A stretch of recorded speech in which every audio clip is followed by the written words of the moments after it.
پھر نبی کریم صلی اللہ علیہ وآلہ وسلم اور ابو بکر ہجرت کر کے وہاں تشریف لائے۔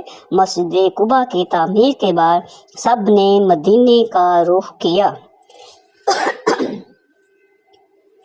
ہجرت کے وقت سیدنا عمر فاروق کی عمر 40 سال کے قریب تھی۔ اس کے بعد وہ 23 برس اس دنیا میں رہے۔ یہ سارا زمانہ مدینے میں گزارا، مسجد نبوی کی تعمیر میں حصہ لیا۔ آپ صلی اللہ علیہ وآلہ وسلم نے مہاجرین اور انصار میں بھائی چارہ کرایا۔ تو عتبان بن مالک کو ان کا بھائی بنایا، انہوں نے اپنا نصف مکان انہیں دے دیا۔ عبداللہ بن زید نے خواب میں اذان کے الفاظ سنے، انہوں نے یہ الفاظ نبی کریم صلی اللہ علیہ وآلہ وسلم کو سنائے تو آپ صلی اللہ علیہ وآلہ وسلم نے سیدنا بلال کو حکم دیا، اذان کہیں۔ جو ہی انہوں نے اذان شروع کی، سیدنا عمر فاروق اپنی چادر گھسیٹتے ہوئے آئے اور بولے، اے اللہ کے رسول صلی اللہ علیہ وآلہ وسلم، اس ذات کی قسم جس نے آپ کو نبی بنا کر بھیجا ہے، میں نے بھی بالکل یہی الفاظ خواب میں سنے ہیں۔ یہ سن کر آپ بہت خوش ہوئے۔ آج تک اذان انہی الفاظ میں دی جا رہی ہے اور قیامت تک دی جاتی رہے گی۔ ہجرت کے دوسرے سال بدر کی لڑائی پیش آئی۔ سیدنا عمر فاروق بھی اس غزوہ میں شریک ہوئے۔ اس غزوہ میں انہوں نے ایک بہادر سپاہی عاص بن ہشام کو قتل کیا۔ یہ رشتے میں ان کا ماموں تھا۔ اگلے سال احد کی لڑائی ہوئی، سیدنا عمر اس لڑائی میں بھی شریک ہوئے۔ بدر کی لڑائی میں عمر فاروق کی بیٹی سیدہ حفصہ بیوہ ہو گئی۔ نبی کریم صلی اللہ علیہ وآلہ وسلم کی خواہش پر سیدنا عمر نے ان کا نکاح آپ صلی اللہ علیہ وآلہ وسلم سے کر دیا۔ اس طرح رسول کریم صلی اللہ علیہ وآلہ وسلم کے سسر بنے۔ ان کی بیٹی کو مومنوں کی ماں کا درجہ حاصل ہوا۔ ہجرت کے 5ویں سال شوال میں خندق کی لڑائی پیش آئی۔ سیدنا عمر بن خطاب نے بھی خندق کھودی۔ خندق کے ایک حصے کی حفاظت سیدنا عمر کے سپرد کی گئی۔ بعد میں اس جگہ ان کے نام سے مسجد تعمیر کی گئی جو آج بھی موجود ہے۔ ہجرت کے 6 سال نبی کریم صلی اللہ علیہ وآلہ وسلم نے کیسے کی زیارت کا ارادہ فرمایا۔ آپ 1400 صحابہ کے ساتھ روانہ ہوئے، ان میں سیدنا عمر بھی تھے۔ حدیبیہ کے مقام پر کافروں سے جو معاہدہ ہوا تو کچھ دوسرے صحابہ کے ساتھ وہ سیدنا عمر پر بھی گراں گزرا۔ وہ رسول اللہ صلی اللہ علیہ وآلہ وسلم کی خدمت میں حاضر ہوئے اور عرض کی، کیا آپ اللہ کے سچے نبی نہیں ہیں؟ آپ نے فرمایا، یقیناً میں اللہ کا سچا نبی ہوں۔ کہا، کیا ہم حق پر اور ہمارا دشمن باطل پر نہیں ہے؟ آپ نے فرمایا، ہم حق پر اور ہمارا دشمن باطل پر ہے۔ کہا، اے اللہ کے رسول، جب ہم حق پر اور ہمارا دشمن باطل پر ہے تو پھر دب کر کیوں صلح کریں؟ آپ نے فرمایا، میں اللہ کا رسول ہوں، اللہ کے حکم کے خلاف نہیں کرتا، وہی میرا مددگار ہے۔ سیدنا عمر پھر ابو بکر صدیق کے پاس گئے اور ان سے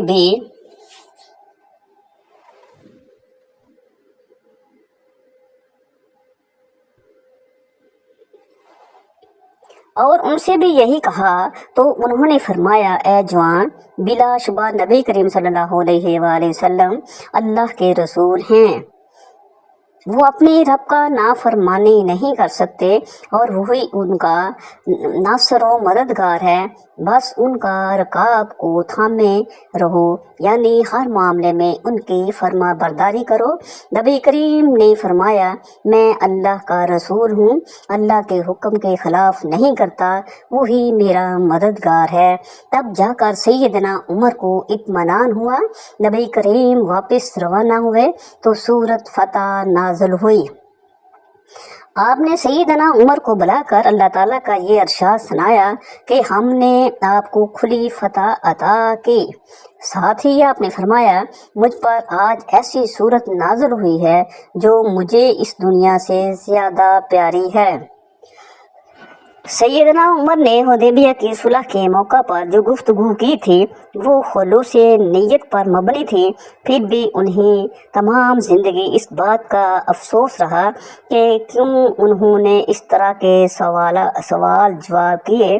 اس کے بدلے میں انہوں نے بہت سے روزے رکھے، کئی غلام آزاد کیے اور بہت سی نفل نمازیں پڑھیں۔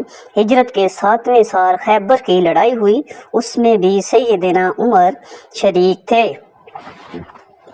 ذوالقعدہ 7 ہجری میں نبی صلی اللہ علیہ وسلم عمرے کے لیے تشریف لے گئے۔ 2000 مسلمان آپ کے ساتھ تھے، سیدنا عمر بھی ان میں شامل تھے۔ ذات سلاسل کی جنگ میں بھی شریک ہوئے۔ سلاسل جگہ کا نام ہے یا اس مقام پر قبیلہ جذام کا ایک چشمہ تھا جس کا نام سلسل تھا۔ مسلمان لشکر اسی چشمے پر اترا تھا، اسی لیے اس غزوے کو ذات السلاسل کہا جاتا ہے۔ 8 ہجری 10 رمضان المبارک کو رسول اللہ صلی اللہ علیہ وآلہ وسلم ہتھیار بند صحابہ کے ساتھ مدینے سے سکے کی طرف روانہ ہوئے، ان میں سیدنا عمر بھی شامل تھے۔ مکے سے کچھ فاصلے پر آپ صلی اللہ علیہ وسلم نے پڑاؤ ڈالا، اس میدان کا نام اب وادی فاطمہ ہے۔ قریش کے سردار ابو سفیان نے 2 آدمیوں کو حالات بھیجا، پھر ابو سفیان خود نبی کریم کی خدمت میں حاضر ہوئے۔ ایسے ہیں سیدنا عمر نے عرض کیا، اے اللہ کے رسول صلی اللہ علیہ وسلم، مجھے اجازت دے میں ابو سفیان کا سر اڑا دوں، لیکن آپ نے ایسا کرنے کی اجازت نہ دی۔ اس موقع پر ابو سفیان نے اسلام قبول کیا۔ ان کے بعد مکے کے باقی ماندہ لوگ بھی مسلمان ہو گئے۔ فتح مکہ کے بعد غزوہ حنین پیش آیا۔ اس غزوے کی ابتدا میں مسلمانوں کے پاؤں اکھڑ گئے، صرف رسول اللہ چند صحابہ کے ساتھ میدان میں کھڑے رہے۔ ان میں سیدنا عمر بھی تھے۔ پھر سیدنا عباس کی آواز پر مسلمان پلٹے اور کفار کو شکست دی۔ تبوک کی لڑائی کے لیے سیدنا عمر نے اپنے مال کا نصف حصہ نبی صلی اللہ علیہ وسلم کی خدمت میں پیش کیا۔ حجۃ الوداع کے موقع پر بھی سیدنا عمر ساتھ تھے۔ اس حج کے بعد ہی آپ اس دنیا سے